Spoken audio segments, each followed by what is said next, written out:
Assalamualaikum warahmatullahi wabarakatuh. Om Swastiastu, Namo Buddha, salam kebajikan.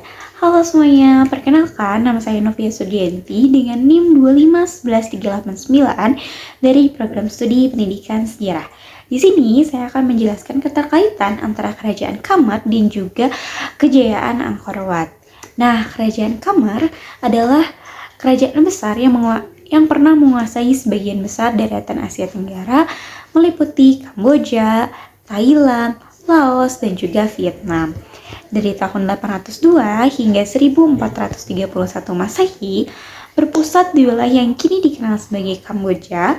Kerajaan ini merupakan penerus dari kerajaan Funan dan Chanla dan memiliki pengaruh besar terhadap sejarah, budaya, serta arsitektur di kawasan sekitarnya, terutama di Thailand dan juga Laos. Pusat pemerintahannya berada di Angkor, dekat kota modern Siem Reap. Nah, diawali oleh Jayavarman II sekitar tahun 802 sampai 850 Masehi sebagai raja pendiri kerajaan. Ia naik takhta sekitar tahun 802 ketika Kamar masih terbagi menjadi wilayah-wilayah kecil. Jayavarman II berhasil menyatukan daerah-daerah itu dan menjadi satu kerajaan yang kuat dan melakukan upacara Devaraja. Nah, apa sih Devaraja itu? Devaraja yaitu upacara yang dimana menobatkan dirinya sebagai Raja Dewa atau perwujudan dari Dewa Siwa di bumi. Nah, dengan adanya upacara ini membuat kekuasaannya itu semakin kuat dan menjadi dasar ideologi Raja Dewa yang dipakai berabad-abad oleh Kerajaan Kamar. Nah, walaupun Jayavarman ini tidak membangun candi-candi raksasa, tetapi Jayavarman ini meletakkan Fondasinya meliputi politik, sistem pemerintahan, dan juga budaya yang memungkinkan kerajaan itu mencapai kejayaannya di masa mendatang.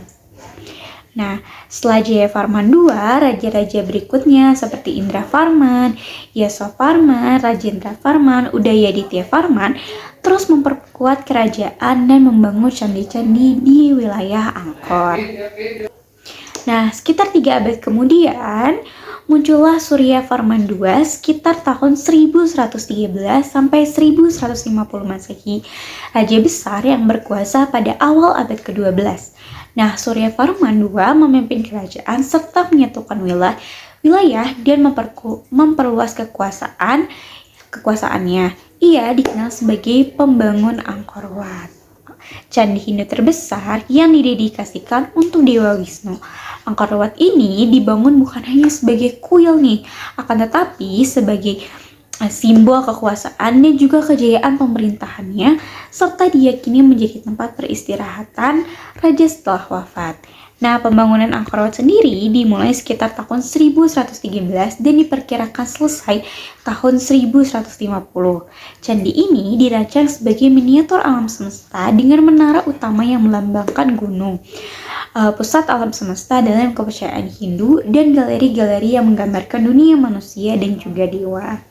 Nah, relief panjang di dinding candi menceritakan kisah-kisah penting nih, seperti pengadukan laut susu, yaitu cerita antara dewa dan raksasa yang mengaduk air laut untuk mendapatkan minuman abadi. Dan cerita perang dari Mahabharata yang dimana memperlihatkan kejayaan kerajaan dan legitimasi raja. Dibangun dengan batu pasir dan ukiran yang sangat presisi, Angkor Wat ini menjadi contoh sempurna kemampuan teknik, seni, dan simbol agama pada masanya. Seiring berjalannya waktu, agama Buddha mulai mendominasi dan Angkor Wat berubah fungsi menjadi candi Buddha.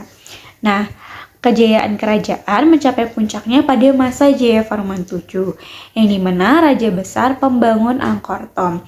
Angkor Thom ini adalah sebuah kota berbenteng yang mencakup banyak bangunan dan candi dengan Candi Bayon sebagai pusatnya.